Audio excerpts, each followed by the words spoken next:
네, 여기 묵상 간증 썩지 않을 유업입니다. 저는 대학을 졸업한 후 30대 초반까지 많은 경험을 해야겠다는 생각에 설계사무소와 인테리어 회사 등 여러 회사를 옮겨 다니며 일을 하였습니다. 그리고 결혼하고 자녀를 낳은 뒤에는 제법 큰 건설 회사에 좋은 실적을 내며 남부럽지 않은 삶을 살았습니다. 하지만 시간이 지나면서 회사가 저보다 다른 동료의 실적을 더 높게 평가하는 것처럼 느껴지면서 제게는 야박한 평가를 준다는 느낌이 들었습니다. 승진도 예전에는 동기들보다 더 빨랐지만 갈수록 그들보다 뒤처진다는 불안감도 들었습니다. 그러다 보니 저는 회사에 점점 반감이 들게 되었고 회사의 여러 부조리에 불만의 목소리를 내기 시작했습니다. 교회 소그룹 모임에서도 저는 회사는 가해자, 나는 피해자라는 식으로 이야기하며 다른 사람의 말을 듣기보다 그저 내 이야기를 하기에만 바빴습니다.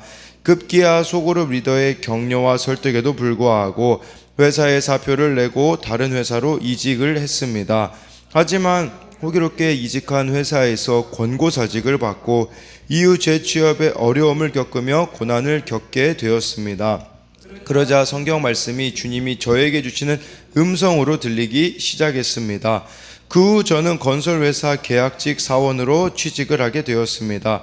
새로 들어간 회사에서는 저보다 10살이나 어린 상급자의 지시를 따라야 했는데 그에게 반말까지 듣다 보니 울분을 참기가 힘들었습니다. 저는 또다시 회사를 그만두고 싶은 마음이 들었습니다. 하지만 오늘 본문 말씀처럼 썩어질 직급에 더는 관심을 가지지 않고 썩지 않을 유업인 교회 소그룹 리더 자리를 맡아 참고 인내했습니다. 그렇게 몇 달이 지나니 제법 회사 업무가 익숙해졌고 상사에게 인정도 받게 되었습니다. 물론 아직도 상사가 제게 반말로 지시하거나 사소한 일을 시키면 이따금 화가 올라오긴 합니다. 하지만 견실하며 흔들리지 않기를 바라시는 주님의 동료에 다시금 마음을 다잡습니다. 무엇보다 제가 힘들 때 힘들다고 말할 수 있고 또 물어볼 수 있는 교회 공동체가 있어서 감사합니다. 썩어질 것들을 버리고 영원히 썩지 않을 유업을 받는 인생을 살게 하신 주께 감사드립니다. 적용하기. 일하다 낙심이 들면 혼자 고민하지 말고 소그룹 모임에서 나누겠습니다. 회사에서 상사의 지시를 잘 따르고 질서에 순종하겠습니다. 여기 이 묵상 간증을 보면요, 나와 있듯이 이렇게 말씀이 들려지지 않을 때 우리는 그렇게 생각해요. 무조건 상대방이나 어떤 것들은 다 가해자, 나는 피해자라고만 생각을 하게 되어지는 것이겠죠. 그러다 보니까 이렇게 고난 가운데 성경 말씀이 주님이 저에게 주시는 음성으로 들리기 시작했다라고 이렇게 말하며, 그리고 이제 주어진 자리에서 말씀이 있으니 어떤 자리든지 이렇게 참고 인내하게 되어짐을 이렇게 말해주고 있습니다. 그래서요, 오늘 이 말씀은 우리 고린도전서 15장 50절부터 58절까지의 말씀인데요. 여러분, 이 세상에서의 삶이 전부라면 우리는 마음대로 살아도 됩니다. 그러나 사도 바울은 이 세상에서의 삶이 전부가 아님을, 우리들에게 영원한 삶이 있기 때문에 바울이 그런 고백을 해요. 나는 날마다 죽노라. 이 나는 날마다 죽노라라는 것은 나는 매일을 마지막처럼 산다. 예수님 때문에 당하는 고난 가운데 내 자신을 던진다라는 그런 고백을 하는 것이죠. 왜 그러냐면 영원한 삶이 있기 때문이라는 겁니다. 그렇기 때문에 여러분들이 이 세상에서 예수님을 붙잡고 살아가는 것은 바로 불쌍한 것이 아니라 정말 영원한 유업을 누리는 것임을 말씀해 주고 있어요. 그래서 50절에 형제들아 내가 이것을 말하노니 혈과 육은 하나님 나라를 이어받을 수 없고 또한 썩는 것은 썩지 아니하는 것을 유업으로 받지 못하느니라 라고 해가지고요, 혈과 육, 또 여기서 썩는 것이라는 것은 불완전하고 죄 아래 있기 때문에 하나님을 대적하겠지만, 반대로 여기에 나와 있는 것처럼 하나님 나라 또 썩지 아니하는 것은 완전하고 거룩하여 하나님을 영화롭게 한다라는 것이에요. 그러니까 이것은 무엇을 말하는 거냐면 우리 그리스도인들의 죽음은 하나님 나라를 유업으로 받기 위한 과정이기 때문에 우리의 죽음은 슬픔과 두려움이 아니라 기쁨과 소망으로 준비할 일이라는 겁니다. 세상에 장례식장에서 찬양을 부르는 그런 집단이 이 교회 외에는 누가 있겠습니까? 세상에서는 죽음이 끝이라고 생각하기 때문에 절망이라고 생각하는 거겠죠. 그러나 절망이 아니라 이것은 바로 부활의 증거라는 것이에요. 그러니까 현재 살과 피로 이루어져 부패할 우리의 몸은 부활 후에 이제는 정말 우리가 예수님을 이렇게 믿었을 때 하나님 나라를 유업으로 받을 수가 있다라는 것입니다. 그러니까 죽음이 우리들에게는 새로운 시작이라는 것이겠죠. 그래서 이 50절에 대한 적용 질문은 죽음이라는 단어를 생각하면 여러분에게 슬프고 두려운가요? 아니면 기쁨으로 천국을 소망하게 되나요? 이것은 남은 이 세상을 우리가 어떻게 준비하느냐에 따라서 이 갈림길에 서게 될 것이라는 거겠죠.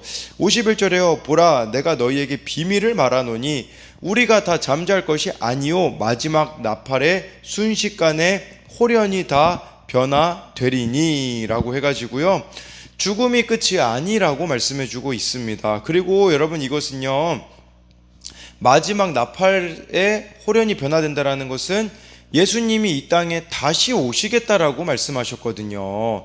첫 번째로 예수님이 이 땅에 오셨을 때 2000년 전에는요, 구원하기 위하여서 오셨습니다. 그러나 이 예수님이 다시 오신다라는 걸 재림이라고 하거든요. 다시 예수님이 오실 때는 어떤 분으로 오십니까? 심판주로 오신다라는 것을 말씀해 주고 있는 겁니다. 그래서 이 예수님의 재림을 우리는 준비해야 한다라는 것이겠죠. 그리고 그 예수님이 오시게 되어지면 어떤 일이 벌어지게 되냐? 홀연히 다 변화되리니 라고 해가지고요, 이 변화되리라는 말은 신적 수동태로 하나님에 의하여 다르게 될 거라는 겁니다. 예수님이 다시 오시게 되잖아요. 그러면 우리는 하나님에 의하여서 썩지 않고 죽지 않을 몸, 지금의 몸과는 다른 부활의 몸을 입게 될 것이라는 것이죠. 그렇다면 예수님은 언제 오시겠습니까? 이것은요, 마태복음 24장 35절 36절에 나와 있어요. 이런 말씀이 나와 있거든요. 천지는 없어질지언정 내 말은 없어지지 아니하리라. 마태복음 또 24장 36절에 그러나 그날과 그때는 아무도 모르나니 하늘의 천사들도 아들도 모르고 오직 아버지만 아시느니라. 여러분, 예수님이 재림하시는 날은 예수님도 모른대요. 근데 아버지만 아신다, 하나님만 알고 계신다라는 거거든요. 근데 여기서 중요한 것은 뭐냐면요, 천지는 없어질지언정 내 말은 없어지지 아니하리라 라고 해가지고요, 그렇다면 우리가 내 말, 예수님의 말씀이 없어지지 않기 때문에 예수님이 언제 오시느냐가 중요한 게 아니에요. 사람들은 잔머리를 굴리는 거죠. 왜냐하면 언제 예수님이 오시느냐를 왜 중요하게 생각하겠습니까? 내가 준비가 되어지지 않았기에 언제 오신다라고 말하면 우리는 뭐 한 달 전, 하루 전에 막 준비하려고 하지 않겠습니까? 정말 주님이 우리에게 원하시는 것은 그게 아니라 매일매일 내 말은 없어지지 아니하리라.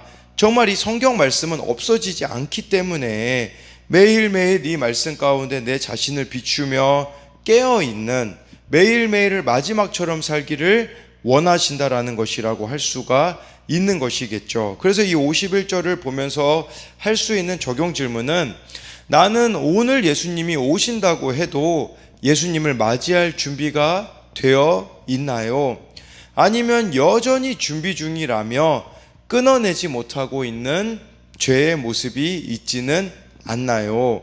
51절에 나팔 소리가 나매 죽은 자들이 썩지 아니할 것으로 다시 살아나고 우리도 변화되리라 라고 말씀해 주고 있습니다. 정말 예수님이 오실 그때 이 나팔 소리가 난다라는 것은 그 재림의 때를 말하는 거거든요.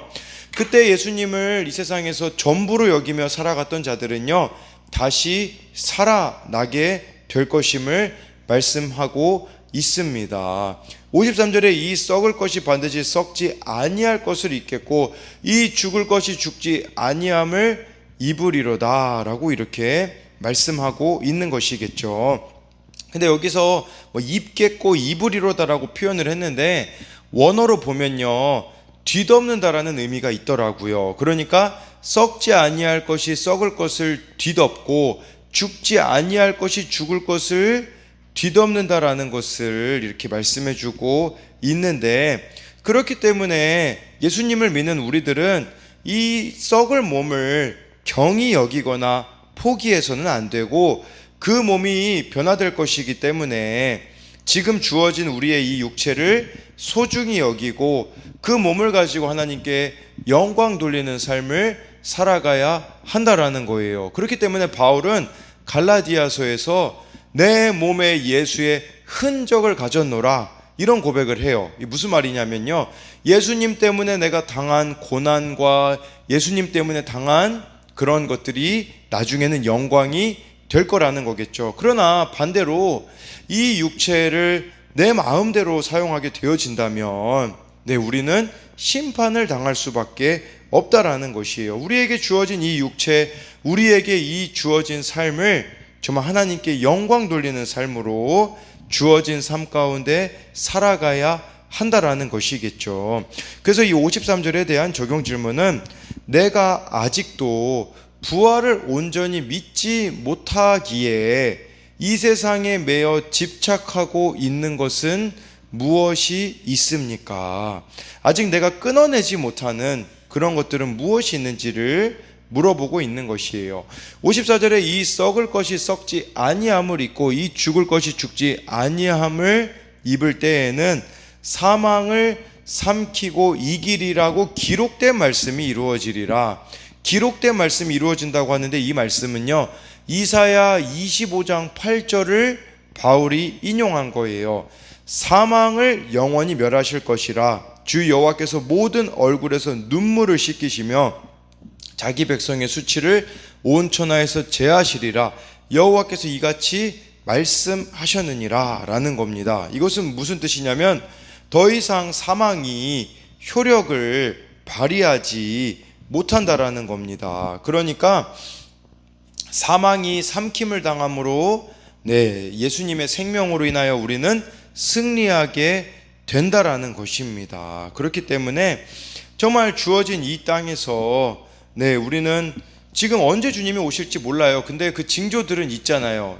그 예수님이 하신 말씀 중에 마지막 때가 되면 나라에서 전쟁이 일어나게 될 것이고 또 여러 가지 자연재해랑 기후변화 이런 것들도 다 예견이 되어 있거든요. 지금 우리가 이 마지막 때를 살아가고 있기 때문에 우리는 살아서 예수님을 맞이하든지 아니면 죽어서 예수님을 만나든지 상관없이 새로운 몸으로 부활을 경험할 것이기 때문에 주어진 것은 여러분들이 예수님의 이 부활을 믿는다면 어떤 삶을 살아가야겠습니까? 예수님이 십자가에서 죽으시고 3일 만에 부활하셨기 때문에 여러분들이 그 예수님의 부활을 믿는다면 주어진 이 세상에서 어떤 삶을 살게 되냐? 바로 십자가 지는 삶을 살아가게 될 거라는 것이에요. 정말 우리에게 주어진 이 십자가 자기 부인의 삶을 살아가야 한다라는 것이겠죠. 55절에요. 사망아 너희 승리가 어디 있느냐? 사망아 내가 쏘는 것이 어디 있느냐라고 해가지고요. 이 말씀은 바울이 호세아 13장 14절을 인용한 거예요. 내가 그들을 스올의 권세에서 속량하며 사망에서 구속하리니 사망아 내 재앙이 어디 있느냐? 스올아 내 멸망이 어디 있느냐? 뉘우침이 내 눈앞에서 숨으리라 라고 해가지고요. 정말 예수님을 믿는 자들은요 죽음의 권세를 이길 수 있다라는 것입니다. 스올의 권세, 지옥의 권세에서 우리가 이길 수 있다라는 말이에요. 죽고 나면요 두 가지 갈림길밖에 없습니다. 천국이냐 지옥이냐 이 갈림길 안에 있는데 정말 우리가 예수님을 믿는다면 우리는 죽음의 권세가 아닌 지옥이 아닌 생명인 천국으로 인도함을 받는다라는 것이에요. 56절에요. 사망이 쏘는 것은 죄요, 죄의 권능은 율법이라 라고 이렇게 말씀해 주고 있어요. 여러분, 이 사망, 죽음이라는 것이 죄를 무기로 자꾸 사용하는 거예요. 그래서 사망은 죄를 막 화살처럼 이용해 사람을 상대하고 쏘고 고통스럽게 하는 것이겠죠. 어떤 사람도 이 사망과 죄의 능력을 거스를 수도 피할 수도 없습니다. 여러분, 내가 내 노력으로 어떻게 죄를 이길 수가 있겠습니까? 우리의 노력으로는요, 우리의 열심으로는요, 절대로 이 죄를 이길 수가 없다라는 거예요. 여기 죄의 권능은 율법이라는 것은요, 이 율법에 비추어 봤을 때 우리 모두가 다 죽을 수밖에 없는 존재라는 겁니다. 그 누구도 하나님 앞에 온전히 설 수 없는 자들이 바로 우리들이었어요. 율법으로 의하면 모든 사람이 다 죽어 마땅했죠. 그러나 한 가지 길이 열리게 되었다라는 거예요. 그 열려진 길은 무엇이냐면 57절에 나와 있잖아요. 우리 주 예수 그리스도로 말미암아 우리에게 승리를 주시는 하나님께 감사하노니. 우리는 원래 다 죽을 수밖에 없는 죄인들이었습니다. 그러나 한 가지 길이 열리게 되었대요. 그 길은 무엇이냐면 우리 주 예수 그리스도라고 말씀해주고 있는 것이겠죠. 그러니까 예수님을 믿음으로써 우리는 승리를, 유일한 승리의 길을 걸어갈 수가 있게 되어진다라는 것이에요. 그렇기 때문에 여러분, 이 천국 가는 길은 나의 노력, 나의 열심, 나의 어떤 행위가 아니라 여러분들이 처절하게 예수님의 십자가를 붙들어야 한다라는 겁니다. 이 십자가를 붙들 때에 정말 우리는 죄와 싸우되 피 흘리기까지 싸워 승리할 수가 있다라는 것입니다. 그게 정말 이 예수님을 붙잡을 때 우리는 승리를 할 수가 있음을 이렇게 말씀해 주고 있는 것이겠죠. 그러면서 이제 58절에 그러므로 내 사랑하는 형제들아 견실하며 흔들리지 말고 항상 주의 일에 더욱 힘쓰는 자들이 되라. 이는 너희의 수고가 주 안에서 헛되지 않은 줄 알미라. 그러나 여러분, 우리를 흔들릴 만한 일들이 너무 많다라는 겁니다. 그렇기 때문에 내 사랑하는 형제들아 견실하고 흔들리지 말라라고 권면하고 있는 것인데요. 이것은 무엇을 말하는 거겠습니까? 세상 사람들은 여러분들에게 이렇게 유혹할 거예요. 뭐라고 유혹하냐면 이 세상에서의 삶이 전부니 내 마음대로 살아도 된다라고 말할지 모르겠으나 거기에 흔들리지 말라고 말씀해주고 있습니다. 여러분, 우리가 흔들리지 않으려면 어떻게 해야겠습니까?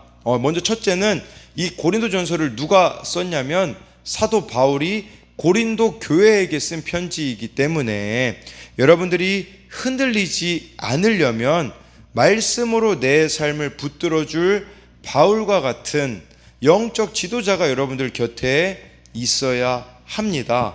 또 한 가지는요, 형제들아, 이 단어를 보면 형제들은 무엇을 말하겠습니까? 바로 믿음의 공동체, 이 교회 공동체에 우리가 함께 이렇게 어울려 가야 한다라는 것이에요. 그렇기 때문에요, 정말 우리가 이 부활에 대한 확신과 소망을 가짐으로써 남은 우리들의 이 인생의 때를 여기 나와 있는 것처럼 항상 주의 일에 더욱 힘쓰는 자가 되라 라고 말씀해 주고 있습니다. 그러니까 우리가 막 어떻게 막 내가 죄를 안 지을까 그런 거에 고민하기보다 청개구리가 저는 되면 되지 않을까 이런 생각을 해요. 청개구리가 된다라는 것은 내가 어떻게 막 죄에 무너지지 않을까 이런 거 고민하기보다 반대로 주의 일에 힘쓰는 자가 되는 거예요. 하나님께 내 자신을 매일매일 드리려고 힘쓰는 자가 되는 겁니다. 그렇게 될 때에 우리는 죄의 유혹으로부터 벗어나게 되어지는 것이라고 할 수가 있는 것이겠죠. 그리고 영원히 남을 만한 것들을 해야 됩니다. 이 세상에서 것들은 영원히 남을 것들이 아니지 않습니까? 영원히 남는 것은 무엇이겠습니까? 하나님을 사랑하고 이웃을 사랑하는 것만이 영원히 남는 길이 아니겠습니까? 또한 영혼을 구원하는 것, 하나님을 모르는 자들을 하나님께로 인도하는 것만이 나중에 영원히 남게 되어질 것인데, 그렇기에 지금 우리들의 이 남은 때는 영원한 것을 남기는 때라는 사실을 기억해야 한다라는 것이에요. 정말 예수님의 부활이 진짜라면 여러분, 우리들의 모든 삶은 소망으로 가득 차게 될 거라는 거예요. 심지어 질병에 걸렸다고 할지라도 내가 이 부활에 대한 소망이 있다면 그것이 나를 낙심하게 만들 수 있겠습니까? 우리가 이 죽음이라는 것을 모두가 다 이 세상에서 경험하지 않겠습니까? 그러나 그 뒤에 영원한 삶이 있다라는 것을 여러분들이 안다면 우리는 그 어떤 것으로부터 낙심되어지지 않을 수 있다라는 것이죠. 그렇기 때문에 이 58절에 대한 적용 질문은, 요즘 나는 어떤 일에 흔들리고 있습니까? 내가 이렇게 흔들릴 때 나를 붙잡아줄 이렇게 영적인 지도자, 이 바울과 같은 영적인 지도자와 또 믿음의 공동체가 있습니까? 또 한 가지는요, 오늘 주님을 위해 내가 기쁨으로 수고할 수 있는 일은 무엇이 있겠습니까? 그럼으로써 우리에게는 영원한 소망, 부활의 소망이 있기 때문에 정말 우리들에게 주어진 오늘 하루하루를, 예수님이 그런 말씀을 하시잖아요. 누구든지 나를 따라오려거든 자기를 부인하고 자기 십자가를 지고 나를 따를 것이니라. 오늘도 정말 자기 자신을 부인하고 내 마음대로 살려는 그 자기 자신을 부인하고 우리에게 주어진 이 십자가를 지고 예수님을 따라가는 여러분들이 되시기를 소망합니다.